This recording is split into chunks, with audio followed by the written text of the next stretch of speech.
Welcome to Mock the Week. I'm Dara O'Brien. Joining me this week are Andy Parsons, Sara Pascoe and Rob Beckett, Romesh Ranganathan, Hugh Dennis and Gary Delaney.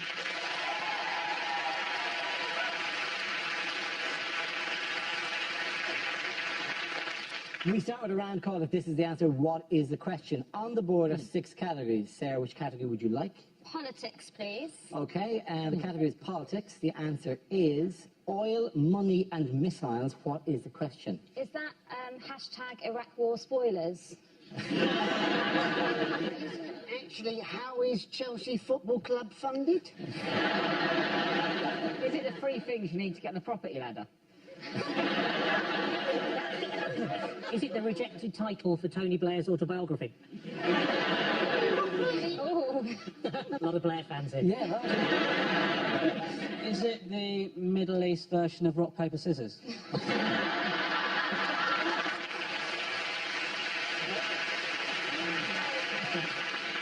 Is it 3 things that A&E nurses have found up people's bottoms? Is it 3 things America looks for in an enemy?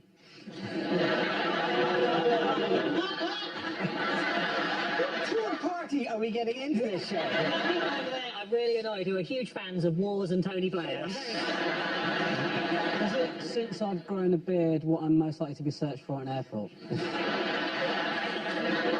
it what does Abu Qatada shout at the moment of orgasm? I'm going to move towards the correct answer again. Is it I lost a stone on which diet? The correct answer is this is things that are going to be affected if Scotland get independence. That is, yeah. Whatever it is, it's about Scottish independence. It is, or as I like to call it, the Great British Break-Off.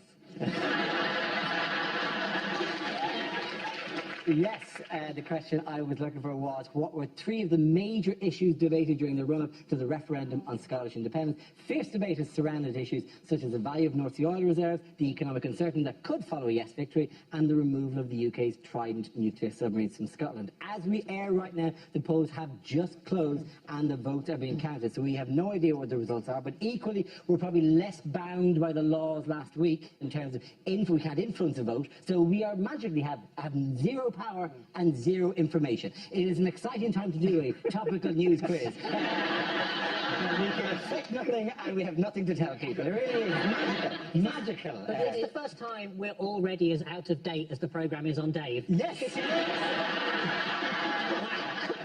You know, my big worry about the whole Scottish independence thing is what happened, how they introduced, Friday morning, how they introduced Good Morning Britain. Well, I presume what happened, if it's a yes vote, is that on one of the Good Morning shows, we will see live footage of Lorraine Kelly being arrested and put into a back with other well-known Scottish people and being sent back to Scotland to host a show if she wants up there. Who knows how she'll forage for berries or something, I don't know. The little Scots will listen to be driven away and jump to the border, and I don't applaud that. It hasn't come true, right, Dara? Yeah, that'll show them. That'll show the ones who had no vote. I'm excited for them to go independent now, because then when I have a Scotch egg, I can claim to like foreign food. Eat around, don't have some delicacies. Scotch eggs, not even in the UN. How foreign's that? The worry, though, is that as the economy collapses, they'll go from Scotch eggs, and all they have in the end is like mini Scotch eggs. They're nicer, in my opinion. If it goes really well, they end up really rich and they become like olden time kings and start putting Scotch eggs inside Scotch eggs inside Scotch eggs. Like a duck egg inside like an emu egg, and then like a Fabergé to build the outside of it, and then they'll put sausage around the outside of that. Encased the whole of Scotland in sausage meat. It is literally 2 minutes after the polls have closed that we are not reverting to calling it Scotchland. I've got about Scotch eggs living in Scotchland. Sorry, Scotland. It's too late now. It's either one way or the other. I thought Scotch eggs were where Scottish people came from. I think we're probably not reflecting the tenor of the debate as it occurred for the last 2 weeks. That's what makes me laugh when they're saying, you can't say anything because it might sway people's opinion. As if they're going to go, oh, well, I was going to write no, but Rob Beckett had a good point about Scotch eggs. The people that have who actually did join in during the campaign, how much effect did they have? None. Well, I mean, David Cameron, he went up to Scotland and he referred to himself as the effing Tories. I don't think most Scottish people had any clue what he was talking about. If he'd said seeing Tories... You sort of came across like one of these teachers that's trying to be all really cool, like, hey guys, yeah, you know, I know you're worried about the bloody exams, do you know what I mean? It's so hard, isn't it? But I was just listening to some rap music on my way over here. And this means I'm totally down with the struggle, do you know what I mean? I don't think you can lose 1/10 of your population and 1/3 of your landmass and stay Prime Minister. Especially when you're the Prime Minister of the Conservative and Unionist Party, which is their full title. Which again, he got previous, didn't he? He lost his daughter at the pub. I find it funny that all like the banks are having to move and all the businesses having to move. Like, banks are moving down to England. I feel sorry for the Scottish widow. She's just lost her husband. She's got to move country. One of my biggest worries, genuinely, is that if the Scots go, we lose the most trusted accent in the United Kingdom. If you call up a health call centre, you want someone to go, OK, calm down, sir, I'm a trusted NHS operative, calm down. And what are we left with? Someone go, calm down! Stop breathing, don't worry about it! I really don't think you might have missed the boat in worrying about call centres moving.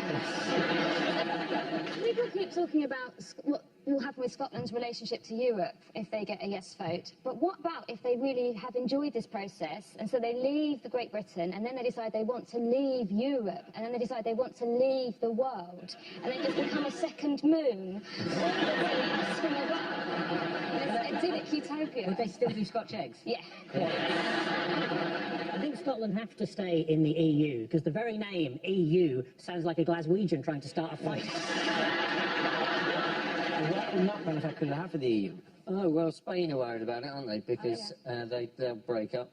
Yeah. Into the the Catalans, Basques, Yes. and the Basques. Yeah. Which is a form of underwear. I don't know how you give a form of underwear independence. Just take it off. Yeah. Oh, okay.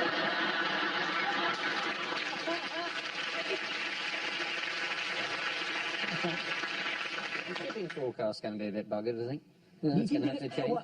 Is the weather forecaster going to pretend that Scotland has no weather? Well, I think it will Is probably the go... Are all the weather maps going to stop at Northumberland? Well, I think and, it will simply the go... rain will go to here. The forecast will go Thames, White, Dover, slight, becoming moderate later. Cromarty, Hebrides, 4th. Get your own forecast. We know, but we're not going to tell you. Everyone laughed at Mel Gibson in Braveheart, Yeah. but he predicted this. Yeah. I know, I blame Mel Gibson and he blames the blacks and the Jews. This conspiracy goes really deep, doesn't it? It's a very Braveheart 2 is a very different film. Yeah. Sean Connery's come out, though, hasn't he? Sean Connery's come out for...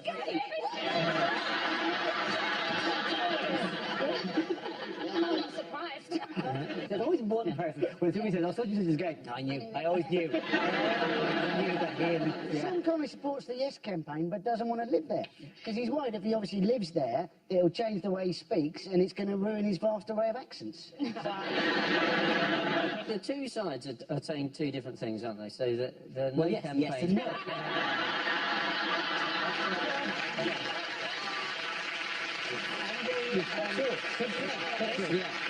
Fantastic. I'm looking forward to it. You know, particularly just because being Irish, I've stayed out of the whole debate. I found it quite funny from an independent country that people go, well, it's been a very bitter debate. A very bitter debate here. People were mean to me on Twitter. Oh, really? Oh, they mean to me on Twitter. During the Irish War of Independence, my granny hid in a ditch from British soldiers for the entire Boo-hoo, Twitter.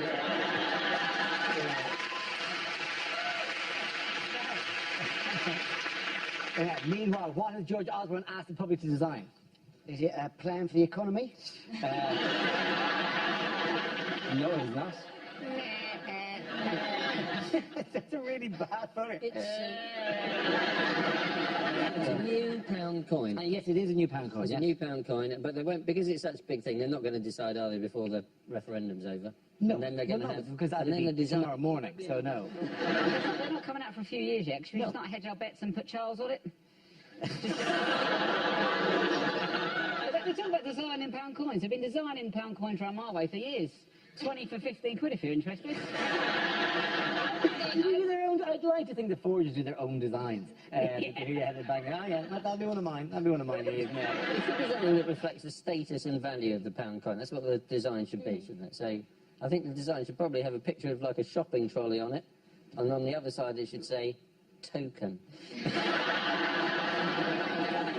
It's going to have the coin's head on one side, isn't it? Yes, that remains. You know, and obviously, you know, every coin's got a head and a tail, so if it's got the royal head on one side, surely it should have a royal arse on the other side. Prince Andrew, he'd fit the bill, wouldn't he? They should bring back £1 notes. That was much more fun, wasn't it? It's just everyone feels rich. That was not in our lifetime, though. No, I had one out of currency just because I was like, player. That was not in your lifetime. What? No, I'm only young. Bloody hell! What? Really? When were you born? I'm 86.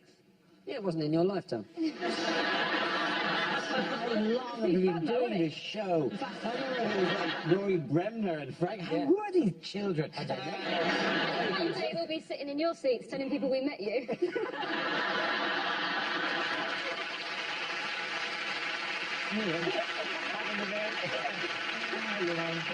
How are we doing before the allegations?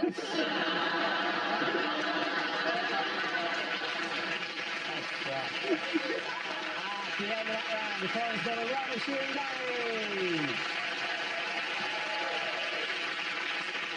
Now we come to a round called Mock-Eye the News. This game involves Sarah and Gary. So if you could make your way to the performance area, please. This round is a standard challenge. I launch the wheel of news, and whoever it chooses to stop, one of our performers must step forward and talk about that subject. Okay, let's spin the wheel. The first subject is technology. Who's going? Sarah. Hello. I'd love to be dictator. I think I'd be absolutely brilliant at it. I think you should all vote for me in your last act of democracy. And then, on my first day, I would ban Facebook. Facebook is my enemy. Right, I'll tell you what happens. My boyfriend will be at home in a different room on his computer, and he'll shout out something that you would think was perfectly innocent, like, "Oh, you never told me that Katie's been to Tunisia." Katie's my most beautiful friend. Right, she's absolutely stunning. She went to Tunisia in 2009. Which means that he's been sitting there going back through 5 years of photographs looking for one of her in a bikini. Blame Facebook. In the olden days, if a man fancied a woman and wanted to see a picture of her in a swimming costume, he had to open a Snappy Snaps near her house and hope that she came in after her holidays. Like, if you wanted a perv, you put some effort in. Just because I'm here on Mock the Week, I just want to tell you something. So there's two things you need to know. My name's Sarah, but without an H, so it's spelled S-A-R-A. And I've always hated that my whole life because people call me Sara. They ask me, why don't you have an H on your name? Like I was anything to do with that decision. Also, the other thing is, I've always heard other comedians talking about how you get a lot of abuse on Twitter and people are very horrible to you, and I've never had any. And I thought that's because I was really brilliant and everyone liked me. And then during August, I got contacted, because I'd been on Mock the Week, I got contacted by a lady called Sara Pascoe with an H. And she said to me, can you warn me the next time that you're on television, because I'm getting a lot of people saying they wish I was dead or infertile. She's a nurse in Exeter. She works like 70 hours a week doing this amazing job, and now she's unwittingly acting as my complaints department. So if you didn't like this, you know who to tell. That leaves us with Gary. Let's see what topic you have. Let's spin the wheel. The topic is nationalities. Where you go. My next door neighbour's really loud and obnoxious, so now I know how Canada feels. I bought some lamb chops. On the packet it said reared in Wales. I thought that was just a racist stereotype.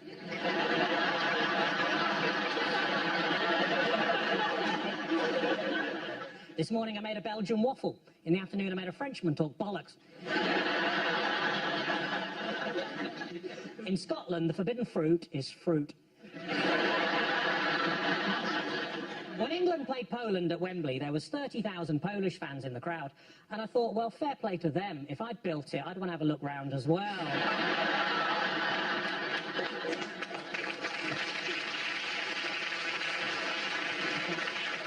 I like tried to annoy my Israeli flatmate by giving him any post that's just addressed to the occupier.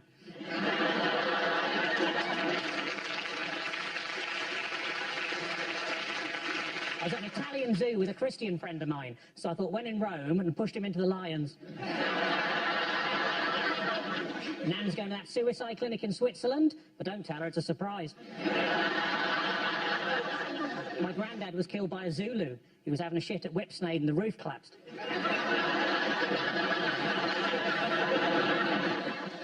Well done, very good. Put the window away.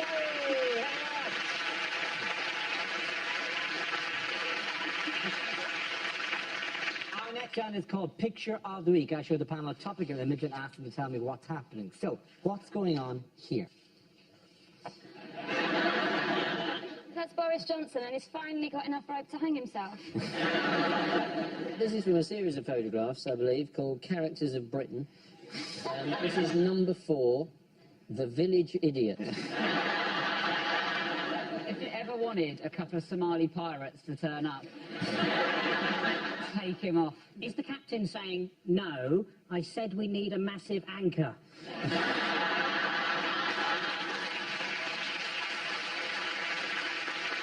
Is he surrounded by all the women he's been faithful to?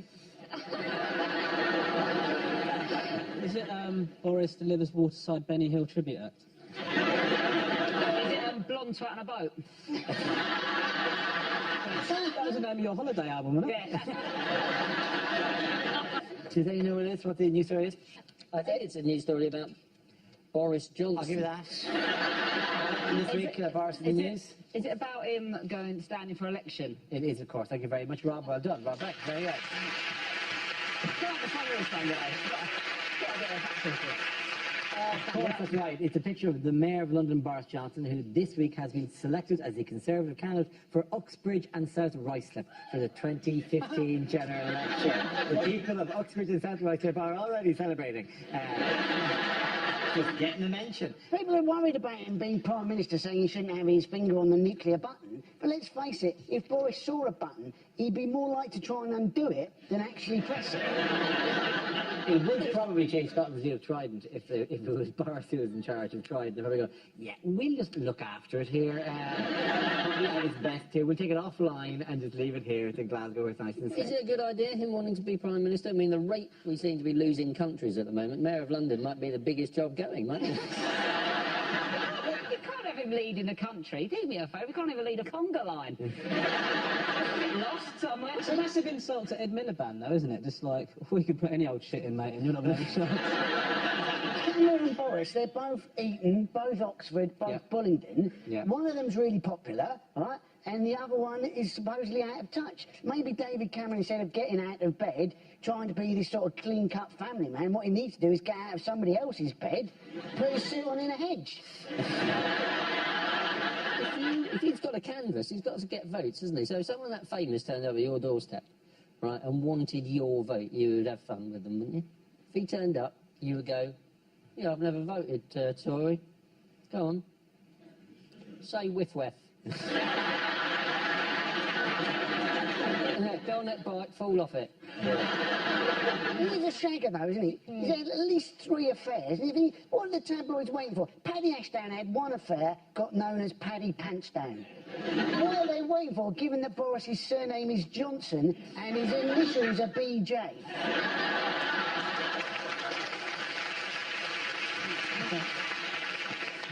Why has Mars been in the news this week? Referendum, they want independence from the solar system. It's the big way they go for. Yeah. This is basically a Big Brother-style competition where people get to go to Mars. And if you think, if you want to go on a reality TV show and disappear forever, surely just go on X Factor and win it. Imagine, though, like, the injections you need just to go somewhere like India. Imagine what you need to go Mars. What do you need 8 years of prep to go Mars? I went to Malaga the other week, got on a plane, didn't prep at all, and I was fine. Got on it, got there, got off, and it was hot, but I dealt with it. Yes, it's the Mars One project, which aims to send 20 people on a one-way trip to the Red Planet within the next decade or so. Do you know what the key word in that sense? It's what the bit that stood out from that? Is it one? It's one way. One way. That's the bit that I always know for this, because I know somebody, a scientist in Dublin, who's put himself up for these in the last 700 to make it into this. It's a one-way trip. Oh, God. No way you're coming back. And this is the Big Brother. We'll all tune in. Grow to love these characters. Slowly watch them die. Slowly send back recorded messages to the panel going, well, Bob's dead. Is that Geordie who does the voiceover going with them? Is he going to go, Dear 3, and I can't help thinking I've made a crap decision. But it's going to be 2022, isn't it? When they can get up there. At the same time, I think they should move the Qatar World Cup there. Because it won't be as hot, it'll be more hospitable and less people will die getting it ready. So reality TV show where people might actually be watched to like suffocate, starve to death, or just die of old. It's going to be worse than Splash.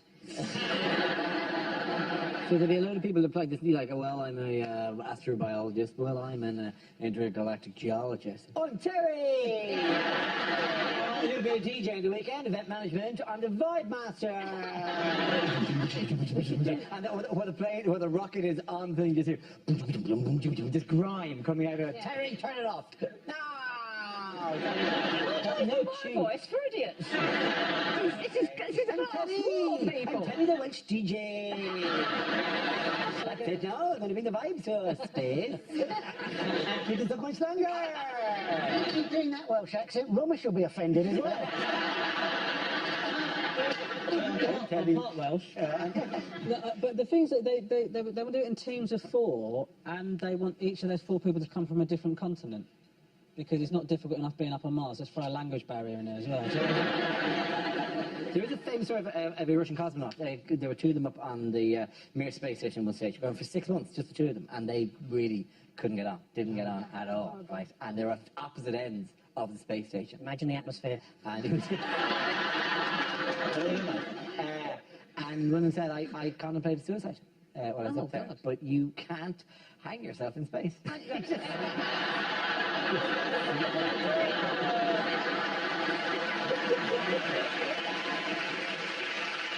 it out loud. The points go Rob, Sara and Andy. Now we come to scenes we'd like to see. So if everyone can make their way over to the performance area, I'll read out this week's topics and then we'll see what our panelists can come up with.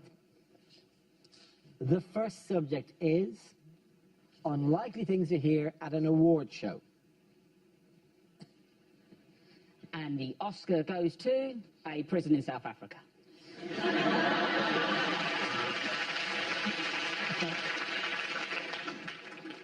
Welcome to the National Taxi Driver Award.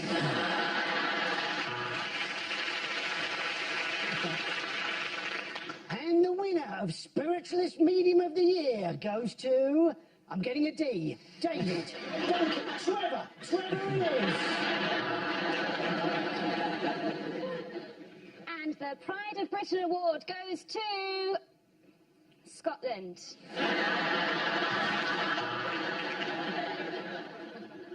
And the award goes to 12 Years a Slave for most challenging work experience placement.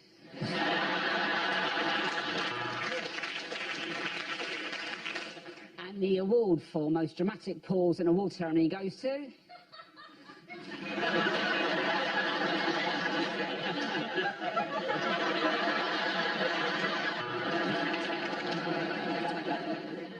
Sadly, he can't be with us tonight, so to collect the award on his behalf, Chief Inspector Harris of Operation U-Tree.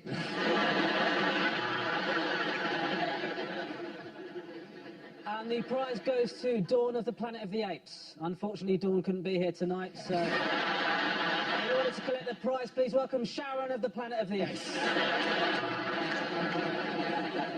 Thank you so much, but I just have to say that I was shit and you should give it to Judy.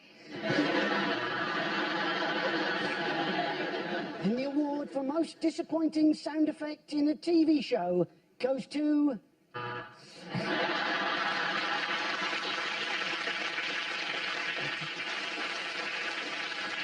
This is the Identity Theft Awards, and I'm your host, Dara O'Brien.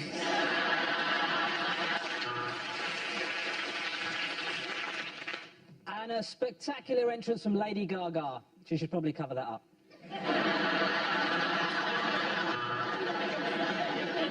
And the winner of this year's Academy Award is St. Joseph's Academy. Yes, that's it.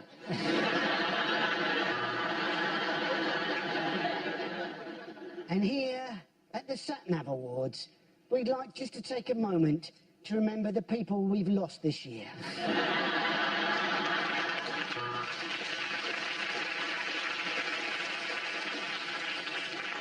Welcome to the National OCD Awards. I've got a feeling someone's going to clean up tonight.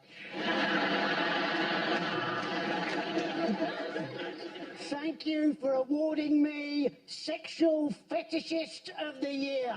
And let me tell you, this is going straight up my arse.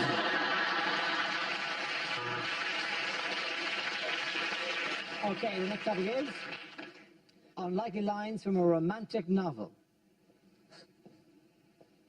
This is the last time that we can be together, he said. Aren't you going to say something?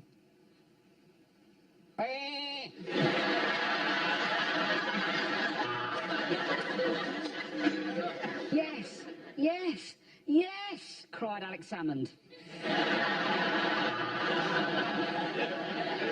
As Christian Grey tied her to the bed, using some cotton stretch slacks, and then started beating her around the back with some Sicilian lemon cheesecake, she suddenly realised that he was heavily into M&S.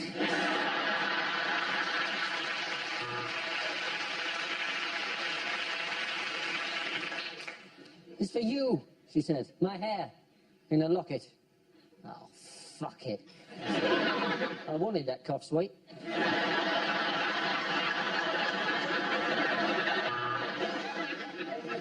Harold ran his hand up Connie's thigh. She giggled, made a note of it, and later on got £60,000 at a sexual harassment tribunal. I want your breasts, your legs, your thighs. I'm on the phone to Nando's, love. What do you want?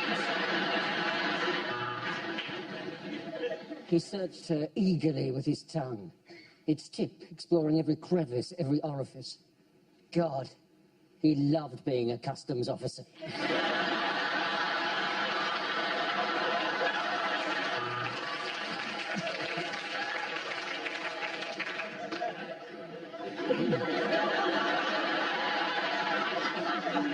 Sarah's love made him feel like a young boy again, so he went off to find one.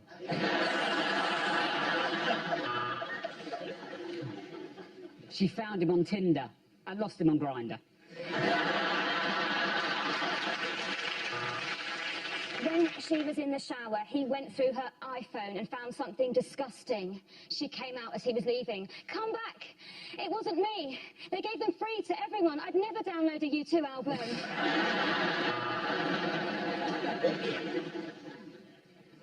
They gazed into each other's eyes, and their thoughts were so in tune, they both thought the exact same thing. You'll do.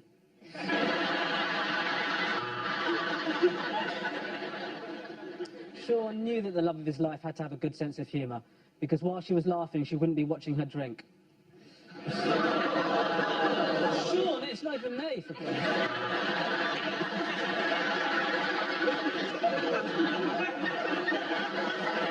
He looked at her naked body, and then he looked into her eyes. His heart started pounding, and he felt a tingling sensation. What a shit time to have a coronary.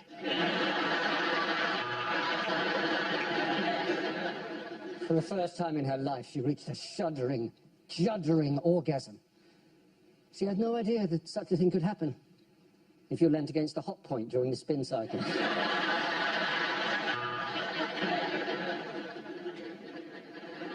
As Mr. Darcy kissed her neck, she flushed angrily. Get out! I'm having a shit!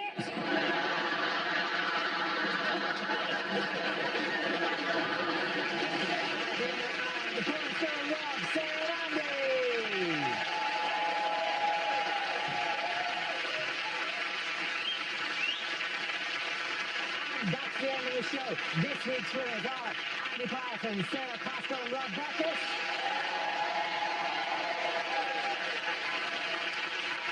Commiserations to Romesh, Ranganathan, Delaney and Delaney.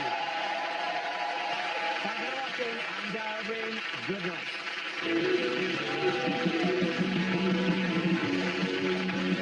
And next week, Dara and the regulars will be back here on BBC Two on Friday night at 10.